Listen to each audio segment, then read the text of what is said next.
In this video we'll look at how to work with the manipulator on a 3D object. To activate the manipulator, do an extended left-click on an entity. The manipulator is a versatile grip tool, allowing you to move, rotate, scale, and mirror 3D entities along an axis or specific plane. We can move and rotate along the grips.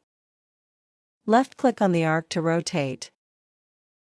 You'll see that when your cursor is inside the rotation circle, it will snap to predefined angles. You can also type in a value here to rotate to a precise location. We can change the direction of the manipulator by toggling the Shift key. We can also reposition the manipulator by using the grip points. So now with the insertion point moved, we can rotate from there. Left-click on one of the grips to move along that axis.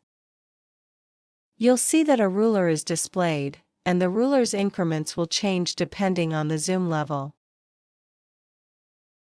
You can also select subentities separately by using the Control key.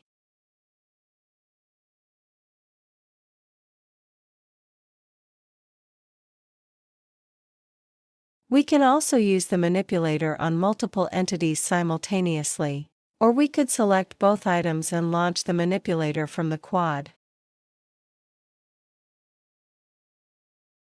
Using the blue arrows we can mirror the model along its axis. By holding down the Control key before starting the action, you'll retain the original selection and create a mirrored duplicate. And with the same action, but this time using the blue handle, we can create a copy. We can also use the manipulator to scale an object. To do this we need to right-click when the manipulator is active, go to Arrowhead Act As, and change it to 3D Scale.